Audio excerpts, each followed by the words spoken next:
Please check out our sponsors NordVPN for the best in online security. It's the best VPN on the market, and you can try it risk-free now with a 30-day money-back guarantee by visiting nordvpn.com/heart and hand. That's nordvpn.com/heart and hand, and it's risk-free with a 30-day money-back guarantee.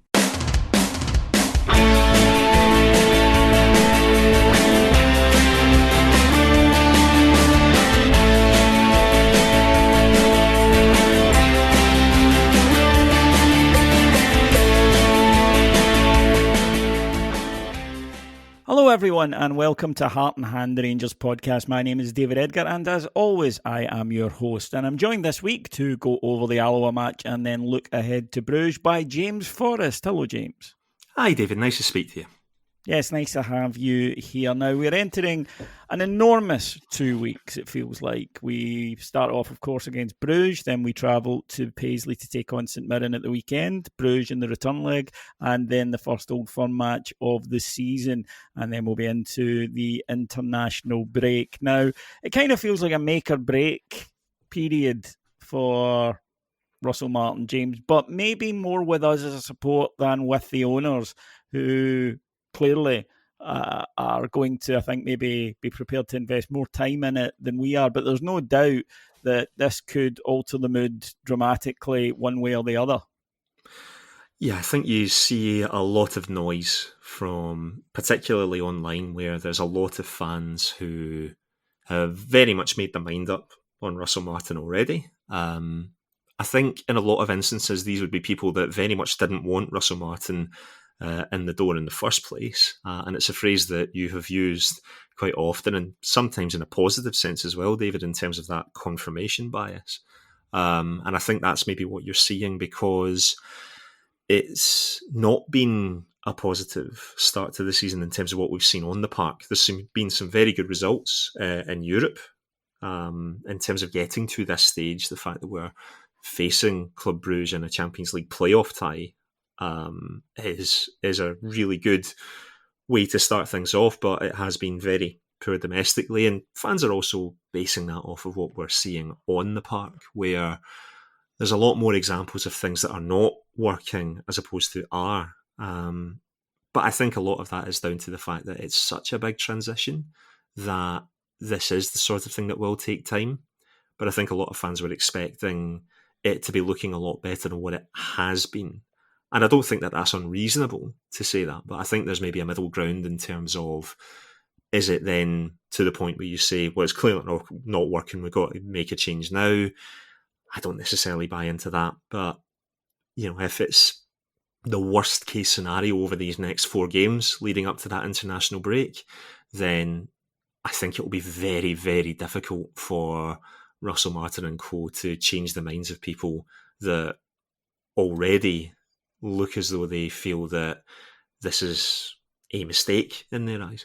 I think that's the problem when you have a manager who, and he was under no illusions about this, don't get me wrong, but when a manager comes in who the fans didn't particularly want, and in some cases actively didn't want, then it really needs to get off to a very good start. And the start Rangers have got off to has been middling, really bad in the league, fine in Europe, no complaints. But yeah, the performances have caused, I think, some worry, even for those of us who are maybe more in the middle, as you say, because I think that,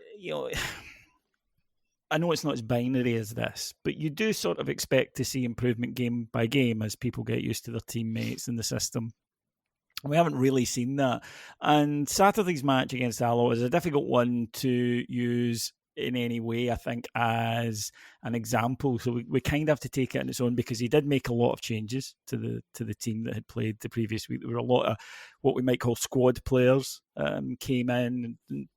A debut for Mikey Moore, a debut for Tello Asgard as well. And then, we had Hamza back. So it was more an exercise in resting players ahead of Bruges, getting in some other players as well.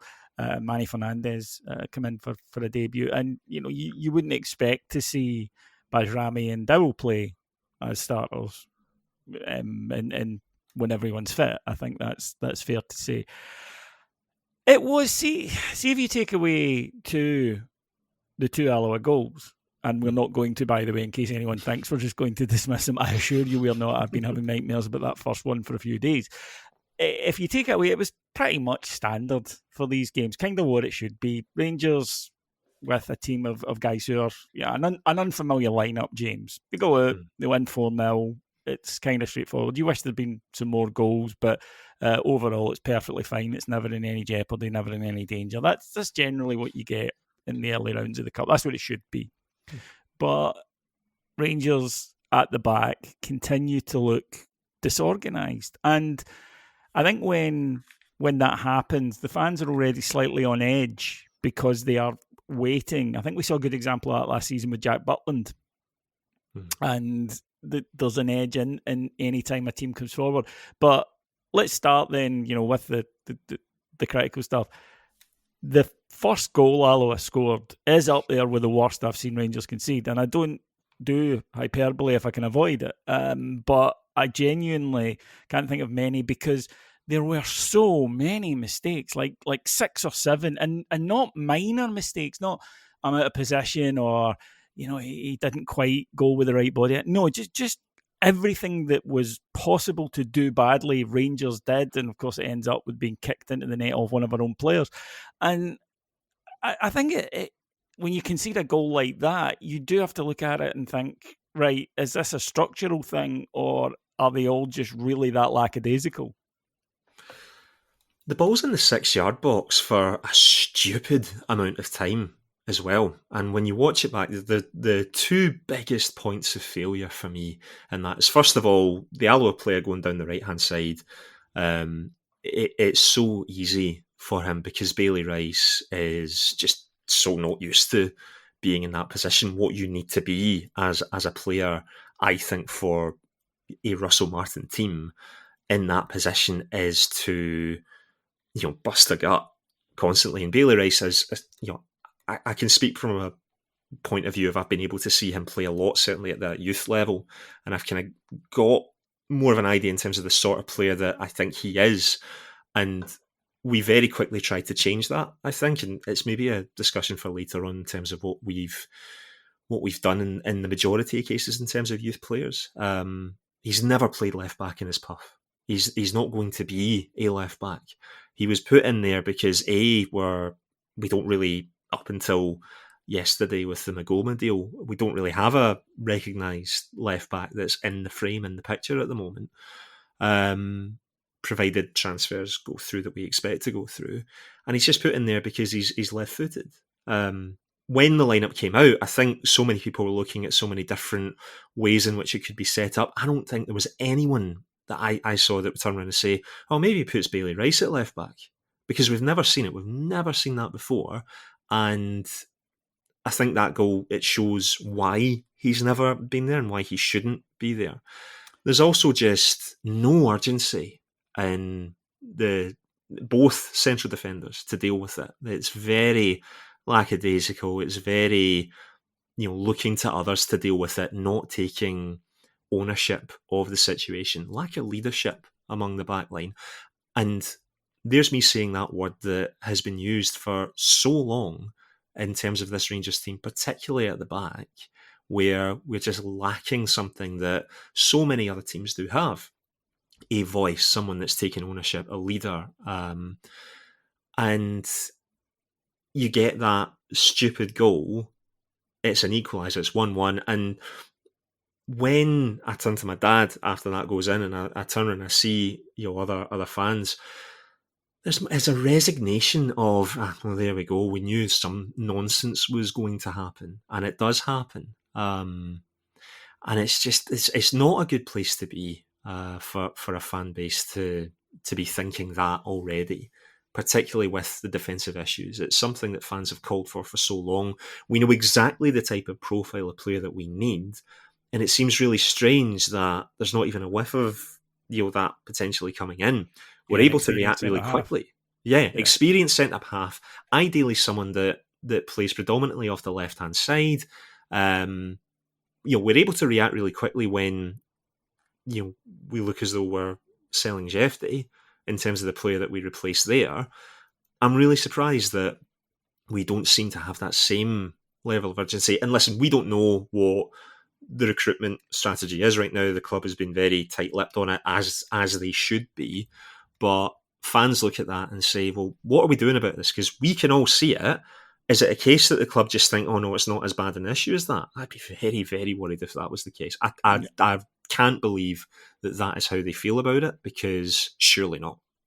No, I mean, I agree. Bailey Rice is an interesting one, because you're right. Now, you can't really judge him on the performance he put in, although even for a player who's not a left back, that was still incredibly poor. I mean, you as a footballer, to go and make the challenge and not to get caught out and not to give up the run. But Bailey Rice, a knock on him from Philippe Clement. Michael Beale, of course, I don't think did the boy any favours by really puffing him up before we'd seen him and telling the world, I believe the phrase was, we've got a right good player in our hands here.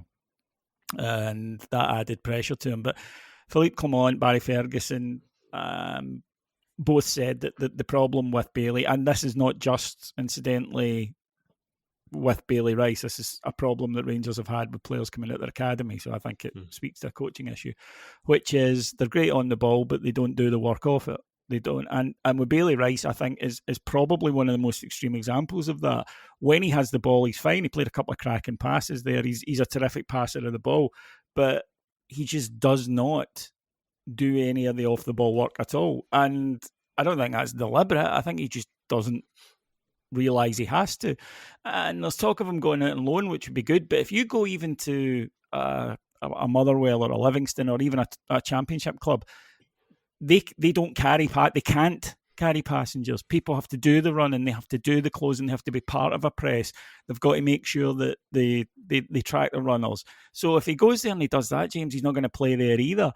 I think this is a coaching issue we've had with the B team or the under-19s as it is now. I think it's a long-term one, and partially it's because these teams tend to be reasonably dominant at that level. They've been the best player in their age groups coming through. But there is a lot more to being a footballer than what you can do when the ball's at your feet these days. You don't get, even forwards now, don't get to just stand there on the halfway line waiting for the ball. Everyone's got to be involved. You will have instructions to do something at any given time you're on the pitch. I think with a lot of the young guys, and listen, we may well talk later on about someone that maybe has shown a lot more promise, who's come through at this stage. But when Bailey Rice came in, what people were saying about him is this is a guy that has an unbelievable level of distribution for his age. His left foot is an excellent weapon to use. And what you saw very quickly was that the coaches at that level were very much trying to hone in on that one aspect without thinking about all the other aspects that you need to be a central midfielder, or as what the club wanted to do, to play him more as a deep-lying midfielder. If it all worked out, Bailey Rice would be someone that could potentially play in that position that Joe Rothwell plays in their minds. But all they were doing was just asking to play those long balls time and time and time again. And once you get into that habit, it's very difficult to then do exactly what you're saying in terms of working on the other things, working on being more aware, more, doing that closing down, putting in the running. And it's almost as though there was an idea where you say, okay, well, we've taught you everything about the thing you're good at. Now we're going to stick you out on loan so that you can learn all those other aspects. The problem is we haven't done that anywhere near enough. And Bailey's a prime example of someone who really could use that just to get back to playing and maybe enjoying playing a wee bit. I wonder whether there's maybe an element of that because of the pressure that you rightly say previous managers have perhaps put on him at this stage. So yeah, you say this for Bailey, and you could say this for a whole load of other guys within the youth structure at the moment. Hopefully this is one of the things that with the new ownership in place that we actually try and properly fix, properly sort out, rectify. Yeah, having this cooperation agreement in place, it's good, because I actually don't know what the right level to put Bailey into would be, whether it would be Championship or whether it might actually be even lower than that, potentially, ironically enough, to our opponents from Saturday, because it might be that he needs to just relearn that. You get this in baseball where if things are not quite working, you get sent down a level just to hone in on that a bit. Well, I think that's what we're the trying to point do. of this Yeah. cooperation agreement, isn't it? That you can and then recall them, and there's none of this. Or once they've gone, they can't come back or anything like that. You can bring them back. Yeah, for me, Bailey strikes me as one of these guys. Alex Lowry was kind of the same. They're naturally gifted, and therefore they've always been the best player in their primary school team, and then their school team, then their regional team, and at every age they're the best player, and they don't have to do all these other things, because their natural ability makes them stand out. But then when you get to this level, you do need to do, no matter how good you are, you do need to do all the other stuff. Nathan Bajrami with the first goal got the man of the match in the stadium. And I must admit, James, Bajrami was a guy that I thought, if he wasn't being sold, and so far there doesn't seem to be any indication of that, that he might be somebody that Russell Martin could get something more out of, because I mean, he is a good footballer in terms of with the ball at his feet. Again, flaws, and maybe last season, like a lot of them, we could question the attitude. And albeit it was against Alloa, but a good performance and a cracking goal. And again, I always feel like I'm picking on him, but I don't really understand why you would pick Dowell ahead of him, for example. And even at that, I don't think either of them will be the first choice when everyone's fit. No, certainly not right now. And caveat with this, it's very difficult to be able to sort of look at a positive aspect when it's this type of game, because people will easily turn around and say, well, that should be the case because you should be so much better. So I absolutely you take should. That. I mean, it's not debatable. Absolutely. But with that said, you're absolutely right that Bajrami's a really interesting one when it comes to the type of team that ultimately Russell Martin wants us to be. Because if you think of the best games that Bajrami had for his last season, it was when we asked him to do a very specific job in terms of closing down pressing. Yeah. And that's something that, our midfield now, we're going to see a lot of that. So, this is a good opportunity for him to be able to show that that's something that he can do a lot more of. It is something when he wants to, he can show that. And he does have talent. So, there's been other midfield performances so far this season that leave you kind of scratching your head a bit. I think particularly Mo Diamande as an example of that. If you believe yourself to be someone that should be a first team player, as Bajrami no doubt feels he should be, then you need to be showing enough to prove that you actually deserve a spot over someone that maybe hasn't done consistently enough the stuff that we need from our midfield. So yeah, it is an interesting one. I think he was rightly given man in the match because he again is showing those aspects that I think you need to have for it to work in the midfield. And it was interesting when Asgard came on that Bajrami then goes into the forward line for a bit as well, because he is versatile enough. But I actually think you want to keep him in the midfield. I think you get the best out of him, because when we did last season push him out to the wide area on the left-hand side, he didn't really get as much out of him. So I think you need to keep him in the midfield if it's going to work for Bajrami. Yeah, I'd agree on that.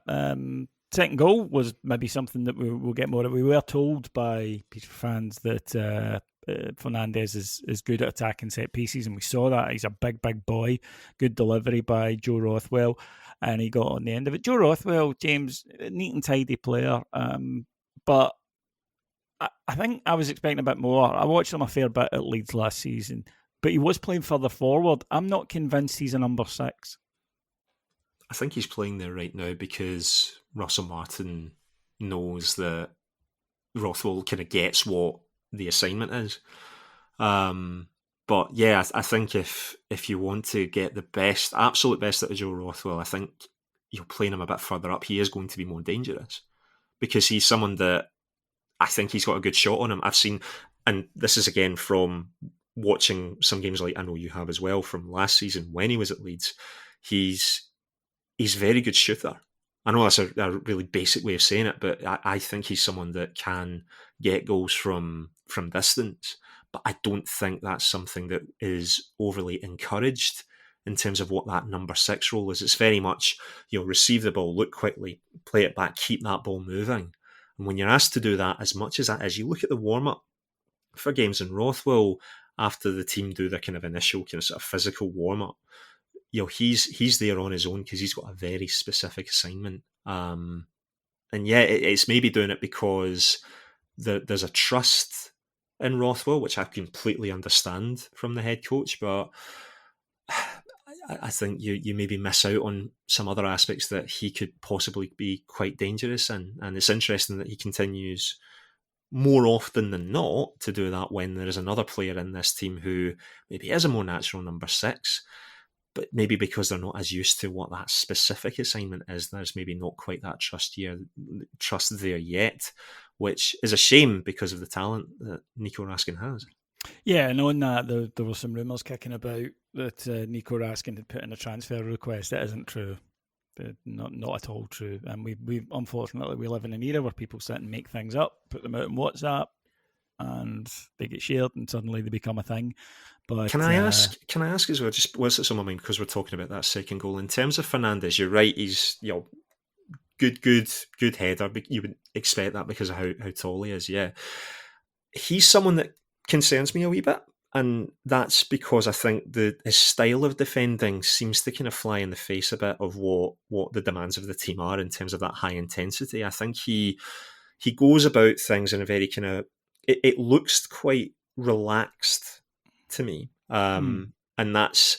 I find that interesting that we target... Isn't that just a modern centre-back thing, unfortunately? For those of us who are used to something different, I mean, you watch games around Europe and that tends to be more what they are now rather than what we're... I mean, I grew up with Terry Butcher, Richard Gough, so that's still my idea of a centre-back.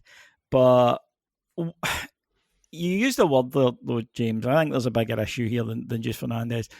Intensity. That has been the thing I've been most disappointed with so far this season because I don't think we've shown, and I expected us to be far more intense. And by the way, playing a passing game and being intense are not mutually exclusive. Mm-hmm. It's you do it at high speed. When you give the ball away, you win it back quickly. Everything's about motion. And that, I think, has probably been what's disappointed me at the moment. And I don't know if it's a case of the players are inhibited at the moment because they still don't feel they've got a full grasp of what they're supposed to be doing. So they're trying not to make mistakes and they play kind of within themselves and safety first. But I was expecting far higher tempos than I've witnessed, with the possible exception of the first hour against Victoria at Ibrox. And the thing with that, David, is I hope that Russell Martin feels the same, that there isn't that intensity level there that he wants to see. Now, there's two ways of looking at it. You can say, is it reasonable enough to expect that he would have that full level of intensity this early on in the process? I think a lot of people would turn around and say it's still early days, and a lot of that issue comes down to just the playing squad that we've got there. But then you'll have the argument that people say, well, you've got to adapt to that to make sure that you win games. There's lots of different points of view in that, and it will very much be on the basis of what you expect from this Rangers team. I think you're right that it hasn't been anywhere near good enough. My point of view is I tend to point that more at the players rather than Russell Martin. Now, I think it's reasonable for people to turn around and say, well, Martin should be getting a better tune out of the players there as a result. That's what his job is. I get that. But I can't look at the way that the games have gone so far, and I can't believe that what we're seeing is his A1 vision of what this team is going to be in the long term. I can't believe that. So, yeah, I think that we're still waiting on that. It may well be that it's going to take a while before we get to that point, and it might be that there's going to be more pain that comes before we get to that. And it's whether fans can put up with that enough before we then get to the other side of that. We just got to wait and see and hope more than anything that it clicks sooner rather than later. The second goal, again, rubbish. Just really bad defending at a set piece. We've talked about it. It's clearly something Rangers need to do better on. The manager said that it was maybe bringing on a number of subs and people out of position. Well, Dowell didn't jump, so I mean that didn't help. But he did well for Curtis's goal. James, as listeners will probably realise I am the president of the Finley Curtis fan club. And the reason for this is our motto at the club, the boy can finish. I think that Saturday was a perfect example of that. And I'll tell you something. See, as soon as I saw who was in the end of the pass, I said to Martin, I said, this is going in. Mm-hmm. Boom, it was. First time, correct shot selection, correct execution, inch perfectly into the bottom corner. That's natural. And obviously practices and hones his skill, but there are some players who could play a long, long time and not develop that ability. He is not a boy I'd be keen to let go out on loan, because I'll tell you something, James, later in the season, even if things are going well, if we need the goal with 15, 20 minutes to go, I'd rather look down the bench and see Finley Curtis and see some of the other lads. Oh, I'd be keeping him in the squad, no question. For exactly that reason, that he's someone that, despite his age, you can actually rely on him to... If you give him a chance, yeah. If you get him into those positions, you'll get goals from him. And I think that he's already shown that, hasn't he? Yeah. I always think it's really interesting that he consistently ends up playing wide when he's such a natural finisher. And even at youth level, I don't think he's ever really had that many opportunities playing as a striker. It's always been someone plays out from wide. That's because he has other skill sets that help with that. And this is why he's maybe a different and more unique case in terms of our youth academy, that he's someone that the thing that's so natural to him, they've looked at other things with him as well to kind of make him more well-rounded. And as a result, we are now talking about him as someone that, rather than sending him out on loan, I think it would be a mistake to send him out on loan. I think there's other players in that area of the park that you would sooner move out of the squad for now, because we've seen it on numerous occasions now, not just in a game of this level, but in a really high stakes game, that if you give him that opportunity, he will take it on, and he's not afraid to shoot. He's not afraid to take on a shot that maybe goes wide or isn't strong enough and it's an easy save for the keeper, because he knows he's confident enough in himself that another opportunity will come up and he'll be able to finish it. It was a really good finish, and dare we say, well done Kieran Dill for the set as well. He had a brilliant part in it and deserved. If he was doing that more often, there wouldn't be the hills of protest around him. So, we also got Tello Asgard and Hamza Gaman back. I will say this, Hamza looked heavy when we last saw him. He shed that weight, and fair play to him. I think that he deserves a bit of credit for that, because it was commented on at the time, and he shed that weight. Asgard, big lad, isn't he? Maybe bigger than you assume in someone who plays that position, but he's got to be about 6'2", 6'3". Couple of powerful runs to maybe show us what we'll be getting from him. James, you on the website do the European football. You're our European football correspondent on Heart and Hand and Patreon, and you spoke to an expert on Belgian football, and I know that you've studied Bruges. What kind of thing can we expect when they roll into town on Tuesday night? This is a step up. I think that Panathinaikos and Pilsen both had similar traits about them in terms of, they're good teams, but there's things that can be exploited in that, and things that we can maybe get away with. I don't think we can get away with the same things when it comes to Club Brugge. We saw what they're like in the friendly, but I think the friendly is a different conversation altogether, because we started with a very much weaker side and finished stronger, whereas Bruges did the opposite.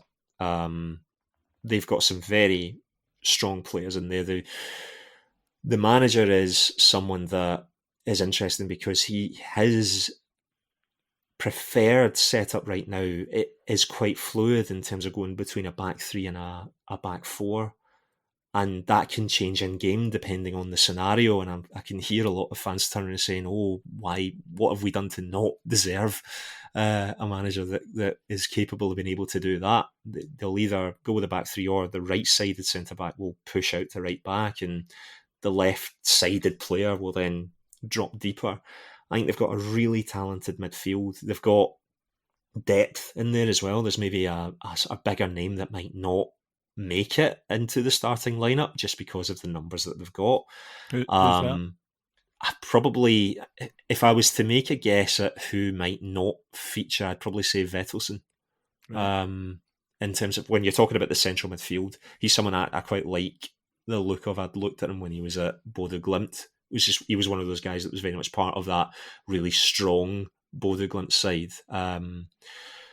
And then you've got up front where the key guy is Christoph Cholis, subject of a €30 million bid from Crystal Palace. Hurry up, please. Replacement for Eze, which clearly, shows you. But he's different. He's a different type of profile to Eze, which is interesting. The thing that was interesting, because I watched both of the Bruges games against Salzburg in the previous round, and in the first leg, Cholis was kind of stuck more in the kind of out wide position, which I thought was an interesting decision to make, because you then don't get the best of attacking aspects of him, whereas in the second leg he was playing further up and he just looks better there. They've got speed, they've got finishing ability, and they will catch you out in the counter if you play a loose pass, as what happened in that second leg. So that conversation that I had with our Belgian expert did not fill me with confidence ahead of the game. I think we've done really well to get to this stage. I don't think it's insurmountable. I think there was other opponents we could have had at this stage that would have felt insurmountable. I wouldn't necessarily say that is the case with Bruges. I don't put us as favourites going into the tie. If we can keep the game alive going into the second leg, even if it's a draw, I would say that's a good result for Tuesday. Okay, folks, well, you've heard it here. We'll have full coverage of that match on patreon.com/Heart and Hand and across all of our social channels. If you want to hear more from Heart and Hand, the likes of James, and why wouldn't you, then come to our Patreon. It's patreon.com/Heart and Hand, $1.99 per month it starts at, and that gives you access to up to 5 shows every single day on all things Rangers, especially when you're on a commute, in the gym, sitting in the office, etc. It's much easier to listen to a podcast than to sit and watch one. So that's why we always recommend a subscription to Heart and Hand. James, thank you very much for joining me today. Pleasure, David. Thank you. And big thanks to our producers, Mike Lee and Paul Myers. Thank you for joining us. And Cammy will be back later in the week to discuss the Bruges game and look ahead to St Mirren. And I'll be back next week after we take on St Mirren. So until then, take care. Bye-bye, everyone.